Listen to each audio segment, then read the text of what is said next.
নমস্কার, আমি সুচন্দা রান্নাঘরে আপনাদের সবাইকে স্বাগত জানাই।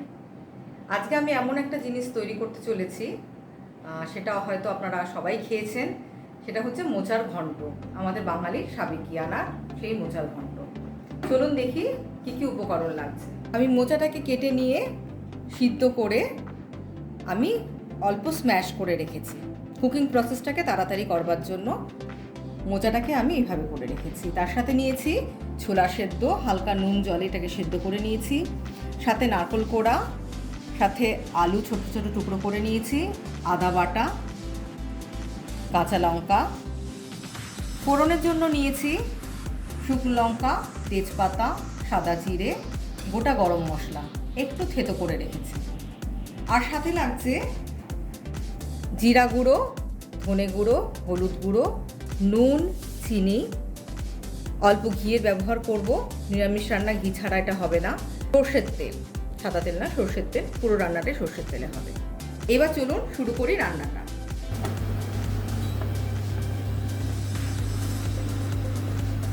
সর্ষের তেল দিয়ে দিলাম।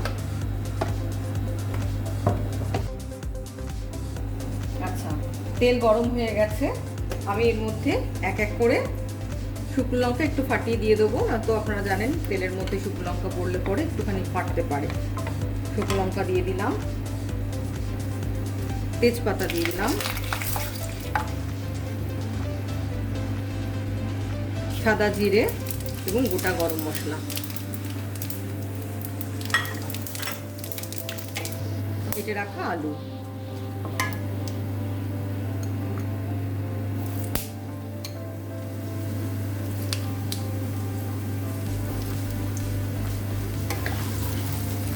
সামান্য একটু নুন হলুদ দিয়ে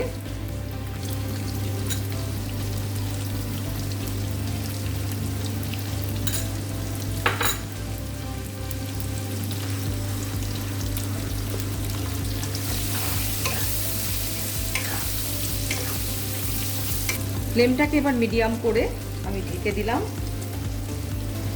আলুটা আধা ভাজা হওয়ার জন্য। হাফ কুকড হবে, তারপর আমি ধীরে ধীরে বাকি ইনগ্রেডিয়েন্টগুলো দেব। ফিরে এলাম 10 মিনিট পরে, দেখি আলুগুলো ভাজা হয়েছে কিনা। আলুগুলো ভাজা হয়ে গেছে। আমি এরপরে এক এক করে দিয়ে দেবো হচ্ছে নারকেল কোড়া। আমি এখানে আধমালা নারকেল নিয়েছি, যেহেতু আমার কাছে মোচার পরিমাণটা একটু বেশি রয়েছে। দিয়ে দেবো ছোলা। ছোলাটাকে আমি অলরেডি সেদ্ধ করে রেখেছি, নুন দিয়ে সেদ্ধ করেছি, হালকা নুন দিয়ে।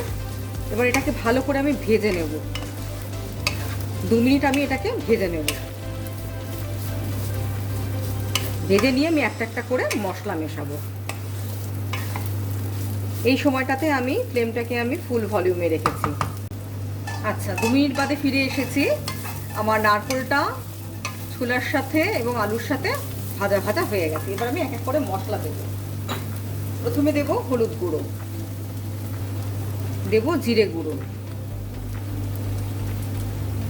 1 চামচ মতো, 1 টেবিল চামচ মতো জিরে গুঁড়ো। ধনে গুঁড়োটা আমি একটুখানি বেশি পরিমাণে দিলাম, আমার পরিমাণটা যেহেতু একটু বেশি রয়েছে। দেব পরিমাণ মতো নুন। নুনটা আপনারা আপনাদের আন্দাজ মতো দেবেন। দেব এখানে আদা বাটা 2 চামচ দিয়ে দিলাম। এবার মশলাটাকে কষে নেব।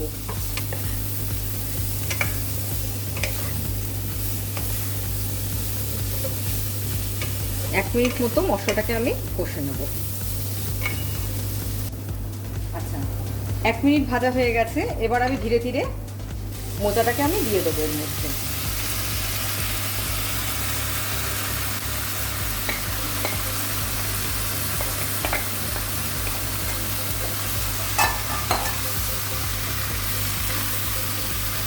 ভালো করে নাড়িয়ে নেব। মোচার মধ্যে যতটুকু জল আছে সবটা যাতে শুকিয়ে যায়, সেরকম করে ঢাকা দিয়ে দিয়ে ভাজা, একটু ফুল ভলিউমে রেখে ভাজা করে নেব। আচ্ছা, মোচাটা এখন প্রায় শুকিয়ে এসেছে। এর মধ্যে আমি অল্প একটুখানি চিনি দিয়ে দেবো, কারণ মোচার তো নিজস্ব কোনো স্বাদ নেই। আপনারা যে যেরকম মিষ্টি খেতে পছন্দ করেন সেই রকম ধরনের দেবেন।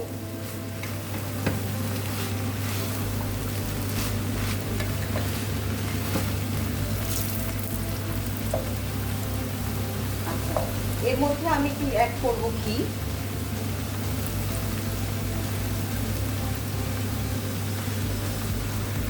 আর দেব আমি দুটো কাঁচা লঙ্কা আমি চিড়ে দিয়ে দিলাম। আমরা কিন্তু খুব বেশি ঝাল খাই না, তার জন্য আমি লঙ্কা দিতে খুবই ভয় পাই রান্নায়। তো এখান থেকে যতটুকু ঝাল বেরোবে আমি আরেকটু ভাজা ভাজা করে নেব। আচ্ছা, আরেকটা কথা বলে রাখি, যদি কখনো মনে হয় আমি এটা দিয়ে থাকি মোচার ঘন্টে, আমি একটুখানি অ্যারারুট আমি উপরে একটুখানি দিই, যাতে একটুখানি মাখা মাখা বেশি হয়। তো আপনারাও দিতে পারেন ইচ্ছা হলে, নয়তো এটাকে অ্যাভয়েড করতে পারেন।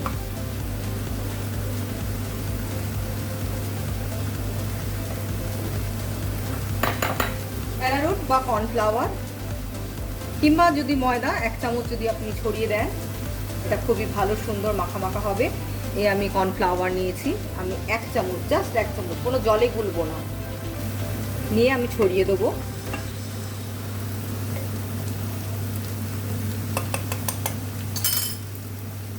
জাস্ট এটাকে একটু মাখা মাখা করবার জন্য। যদি এর ভিতরে কোনো রকমের জল জাতীয় থাকে, এটা শুকিয়ে যাবে এবং খেতে খুব সুন্দর লাগবে। ব্যাস, তৈরি হয়ে গেল আমার মোচার ঘন্ট। এবার এটা সার্ভ করবার জন্য রেডি। একটুখানি আমি ঢাকা দিয়ে স্ট্যান্ডিং টাইম দেবো। সমস্ত গন্ধ মশলার, আমি তো গরম মশলা আগেই দিয়ে দিয়েছি, চাইলে আপনারা নামানোর সময় একটু গরম মশলা দিতে পারেন। খুব বেশি গরম মশলাও আবার অরিজিনাল খাবারের গন্ধটাকে ঢেকে দেয়।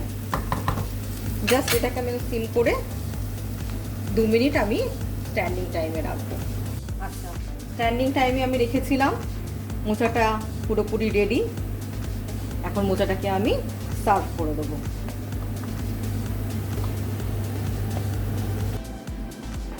সার্ভ করবার জন্য আমি একটা বোল নিয়ে এসেছি, এই বোলের মধ্যে আমি সার্ভ করব।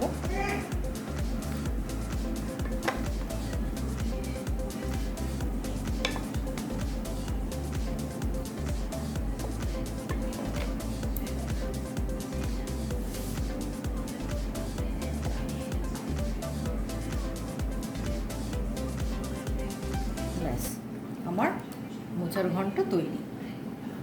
মোচার কিছু বেনিফিট রয়েছে, যেটা আমি আপনাদের প্রথমে বলিনি, এখন বলে দিই। মোচাতে প্রচুর পরিমাণে আয়রন রয়েছে, এটা ডায়াবেটিস লোকেদের জন্য ভালো, কোলেস্টেরল কিছুটা কমাতেও সাহায্য করে। এছাড়া ভরপুর পরিমাণে ভিটামিনস রয়েছে। আপনারা এটাকে খাবেন, তৈরি করবেন, আর আমাকে কমেন্টস করে জানাবেন। আমার চ্যানেলটাকে সাবস্ক্রাইব করবেন এবং বলবেন আর কি কি জিনিস দিলে পরে জিনিসটা ভালো হতে পারে। আজকের জন্য নমস্কার।